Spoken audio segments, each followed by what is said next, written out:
Assalamualaikum warahmatullahi wabarakatuh.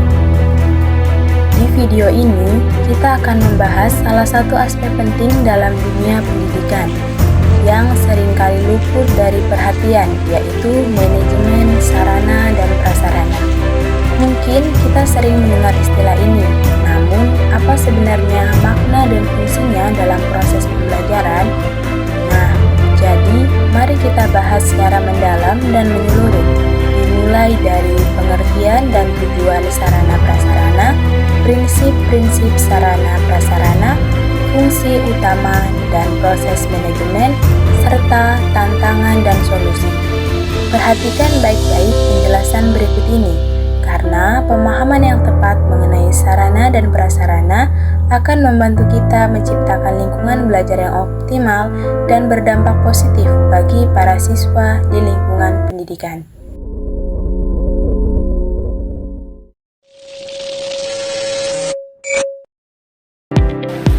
Manajemen sarana dan prasarana lembaga pendidikan Islam adalah proses perencanaan, pengadaan, pendayagunaan, pemeliharaan, serta pengawasan terhadap seluruh fasilitas pendidikan, baik yang bersifat langsung atau sarana maupun tidak langsung atau prasarana, agar dapat digunakan secara efektif, efisien, dan berkelanjutan dalam menunjang kegiatan belajar mengajar.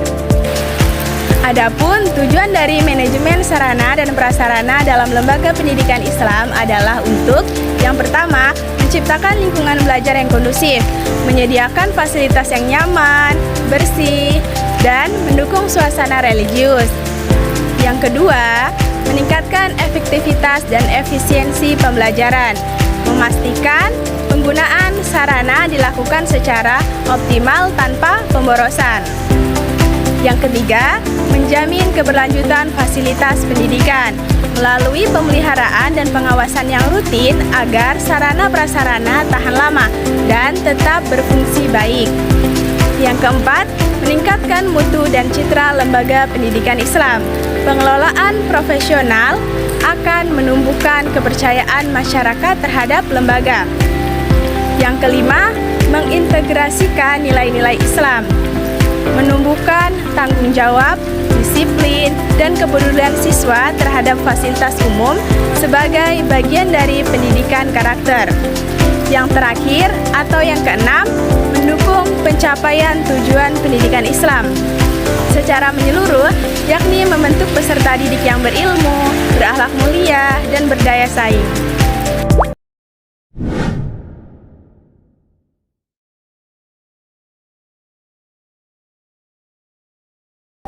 Kita masuk pada bagian ketiga, yaitu prinsip-prinsip manajemen sarana dan prasarana. Di sini terbagi ada atas 4 poin. Yang pertama yaitu efisiensi dan efektivitas. Nah, penggunaan sumber daya harus hemat, namun tetap menghasilkan manfaat maksimal bagi proses belajar mengajar. Nah, terus yang kedua yaitu transparansi dan akuntabilitas. Nah, pengelolaan dilakukan secara terbuka dan dapat dipertanggungjawabkan agar terhindar dari penyalahgunaan dana dan fasilitas. Terus yang ketiga adalah perencanaan matang, di mana setiap pengadaan dan penggunaan sarana didasarkan pada kebutuhan nyata sekolah serta disusun secara sistematis dan sebagai prioritas. Nah, terus yang keempat atau yang terakhir yaitu pemeliharaan berkelanjutan. Nah, fasilitas harus dirawat secara rutin agar tetap layak, aman, dan berfungsi optimal serta mendukung kegiatan pendidikan berlanjut.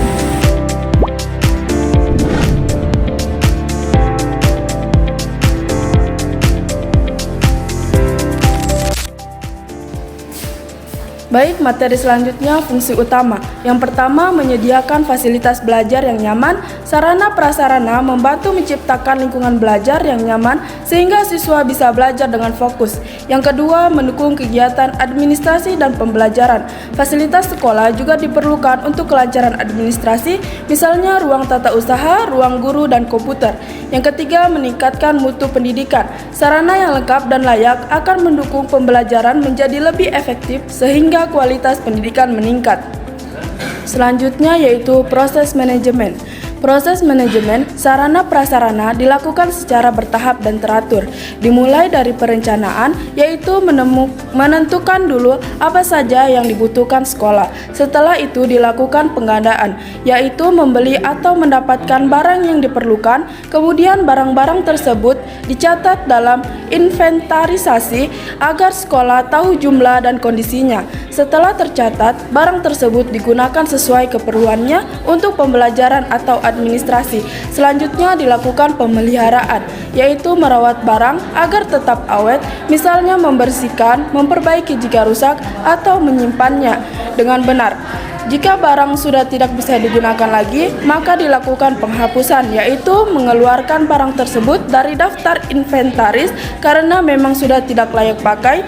Semua langkah ini dilakukan supaya sarana dan prasarana tetap bermanfaat dan mendukung kegiatan belajar mengajar secara optimal.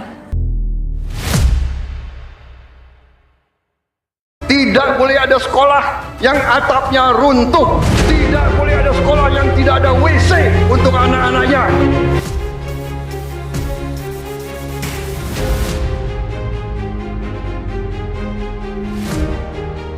Selanjutnya, tantangan sarana dan prasarana.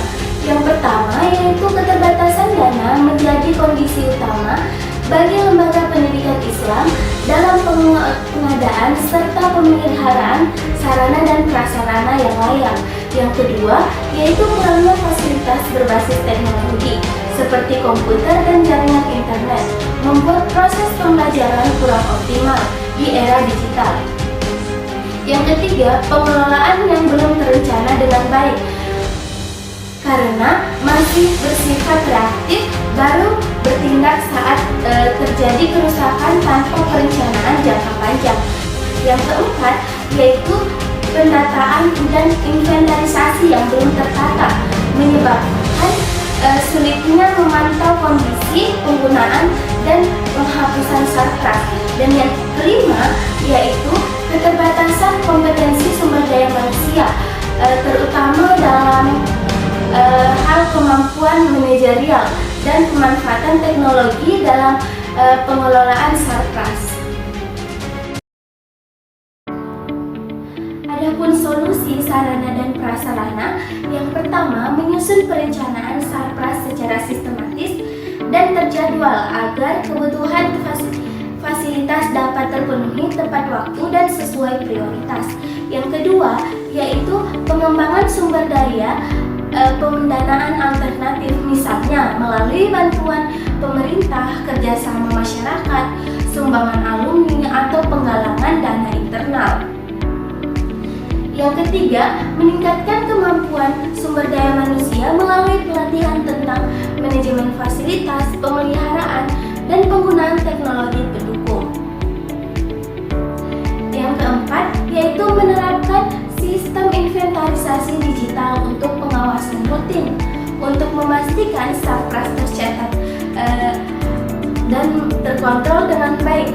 Yang kelima, yaitu melibatkan seluruh warga sekolah, guru, siswa, dan masyarakat dalam menjaga, merawat, serta memanfaatkan fasilitas dengan tanggung jawab dan rasa memiliki.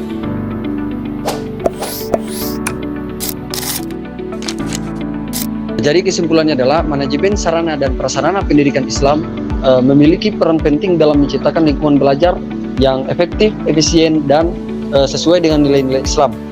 Pengelolaan yang baik meliputi perencanaan, pengadaan, pemeliharaan, serta pemanfaatan fasilitas pendidikan secara optimal.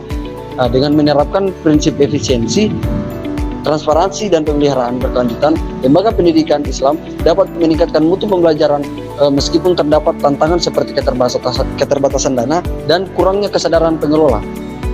Solusi dapat dicapai melalui peningkatan kompetensi, penerapannya manajemen modern, dan dukungan aktif dari masyarakat maupun pemerintah. Itu saja yang dapat saya sampaikan. Kami dari kelompok 5 mengucapkan terima kasih banyak telah menonton video presentasi kami. Saya akhiri dengan ucapan Assalamualaikum warahmatullahi wabarakatuh.